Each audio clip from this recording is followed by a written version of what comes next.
Students, welcome back to सक्षम success academy. हम लोग क्लास 10th का सेकंड चैप्टर पढ़ रहे हैं जो कि है एसिड, बेस एंड सॉल्ट। अभी तक हम लोगों ने प्रीवियस वीडियोस में एसिड क्या होते हैं और उनकी केमिकल प्रॉपर्टी, उनकी फिजिकल प्रॉपर्टी क्या होती है, ये सारी चीज़ें डिस्कस की। आज की जो हमारी वीडियो है इसमें मैं आप लोगों को बेस क्या होते हैं ये बताऊंगी, बेसिकली फिजिकल प्रॉपर्टीज बताऊंगी। नेक्स्ट वीडियो में हम लोग केमिकल प्रॉपर्टी के बारे में पढ़ेंगे। So what is base? ठीक है, बेस क्या होता है? जनरली जब हम छोटे हैं तो छोटे क्लासेस में हमें ये बताया जाता है कि bases are the substance which changes red litmus to blue. जो रेड लिटमस को ब्लू में कन्वर्ट कर दें, या फिर जो तीखे हो, खट्टे हो टेस्ट में, वो क्या होता है, सॉरी खट्टे नहीं कह सकते, तीखे हो, बिटर, कड़वे हो टेस्ट में, वो क्या होते हैं? बेसिस होते हैं। ठीक है, लेकिन अरेनियस साहब ने कुछ अलग ही कॉन्सेप्ट दिया बेस को डिटरमाइन करने का।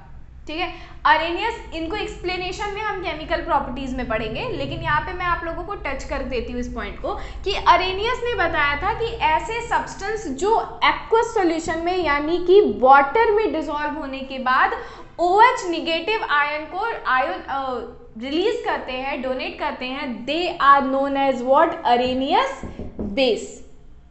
दे are known as Arrhenius base. अब क्या करते हैं, कैसे करते हैं, किस लिए करते हैं, वो हम केमिकल प्रॉपर्टीज में देखेंगे।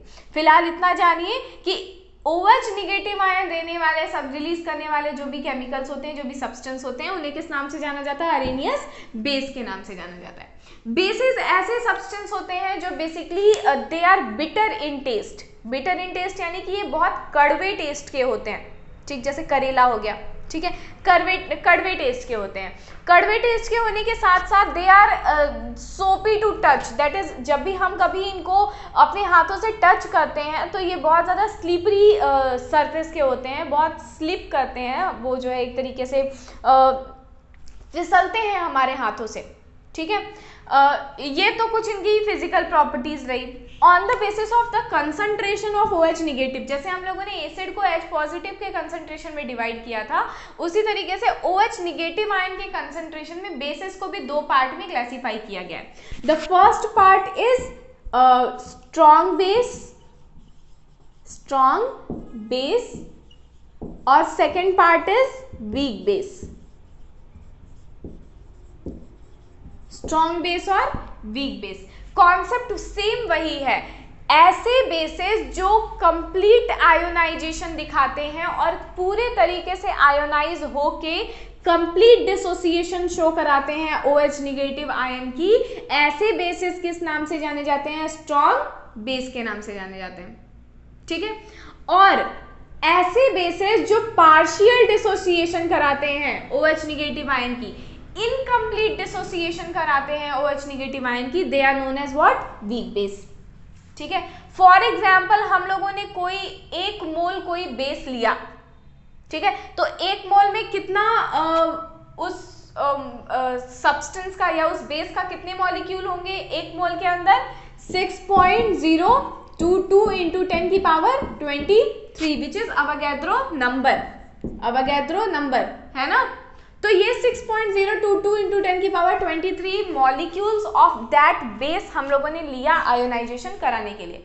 सो अगर हम लोगों ने फॉर एग्जांपल कोई एक बेस लिया X, ये एक X बेस लिया या XY ले लिया क्योंकि हमको डिसोसिएशन दिखाना है। ठीक है, XY हम लोगों ने बेस ले लिया।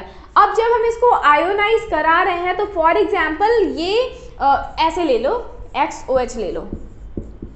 ठीक है, अगर ये X पॉजिटिव और OH निगेटिव में कंप्लीट, मतलब जितना मॉलिक्यूल ऑफ बेस हम लोगों ने रिएक्टेंट में लिया था, अगर ये इतने ही मॉलिक्यूल ऑफ बेस को प्रोडक्ट में आयोनाइज कर दे रहा है, डिसोसिएट करा दे रहा है, तो that base is what? Strong base.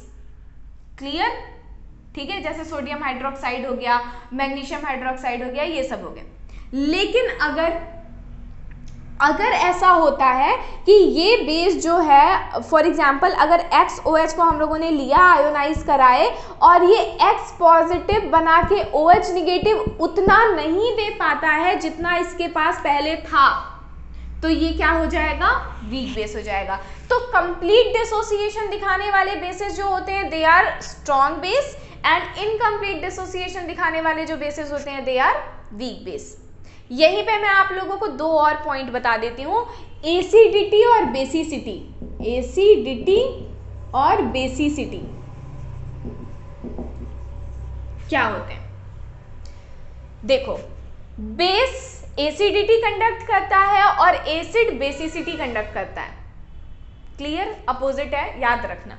जब भी हम अभी बेस की बात कर रहे हैं और ऐसे पूछा जाता है कि ये पर्टिकुलर एसिड का कितना बेसिसिटी है, कितना एसिडिटी है, ठीक है, मतलब अगर पूछ लिया कि आपको ये एसिड, कोई एक्स एसिड दिया गया है, ये मोनो बेसिक है या डाई बेसिक है या ट्राई बेसिक है, ये आपको बताना होगा बोर्ड में।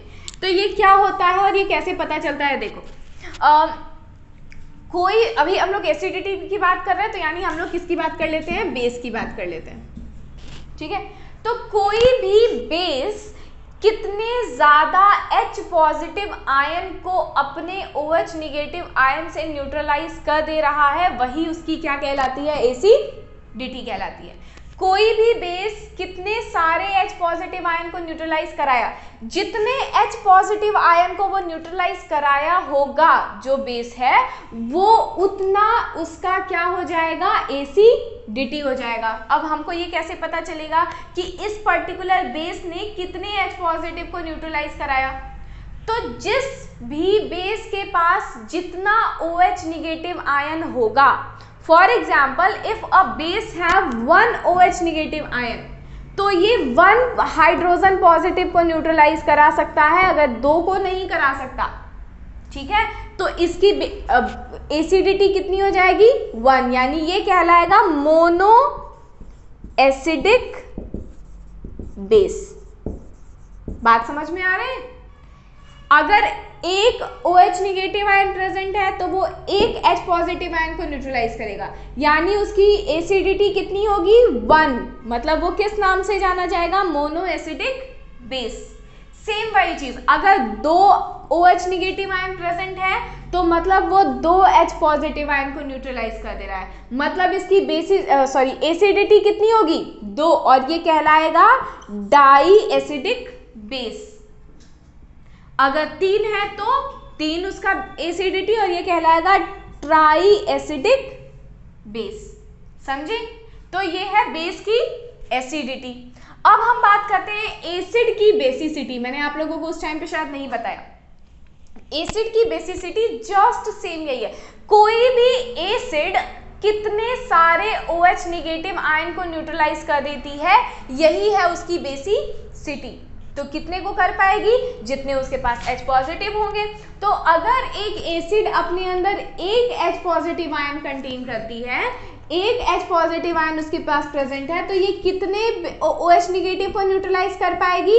एक ही ना, तो यानी ये कहलाएगी मोनो बेसिक एसिड। समझे? अगर 2 H पॉजिटिव आयन है तो वो 2 H निगेटिव आयन को न्यूट्रलाइज कर पाएगा, तो मतलब वो कहलाएगा डाई बेसिक एसिड। अगर 3 H पॉजिटिव आयन है तो 3 OH निगेटिव को कैंसिल कर पाएगा, तो ये कहलाएगा ट्राई बेसिक एसिड। तो एसिडिटी और बेसिसिटी समझ में आया? Base have acidity and acid have basicity. ठीक है, अब on the basis of concentration of OH negative हम लोगों ने ये भी देख लिया कि स्ट्रॉन्ग बेस और वीक बेस क्या होते हैं। ठीक है, बेसेस जो होते हैं या ये सारा अपना जो भी रिएक्शन या जो भी चीज़ें प्रॉपर्टीज दिखाते हैं, ये तभी दिखाते हैं जब हम इनको एक्वस सोल्यूशन में डिसॉल्व करते हैं, यानी जब भी OH निगेटिव आयन डिसोसिएट करते हैं। So they also conduct electricity but when they dissolve in aqueous solution, जब भी एक्वस सोल्यूशन में डिसॉल्व होते हैं। So they are bitter in taste, they turn red litmus to blue, जो हम लोग इंडिकेटर्स में डिटेल में पढ़ेंगे। They are soapy in touch and they conduct electricity. जो हायर, जो बहुत ही ज़्यादा स्ट्रॉन्ग बेस होते हैं, they are somewhat corrosive in nature, but जो लाइटर बेस होते हैं they are non corrosive in nature. Okay, so this is all about the physical property and introduction of base. अब नेक्स्ट वीडियो में हम लोग देखेंगे केमिकल प्रॉपर्टी, यानी base किस तरीके से केमिकली रिएक्शन करते हैं और उनकी केमिकल प्रॉपर्टीज कौन कौन सी होती हैं। वीडियो अच्छी लगी हो तो लाइक करिएगा, शेयर करिएगा, सब्सक्राइब करिएगा। Thank you so much.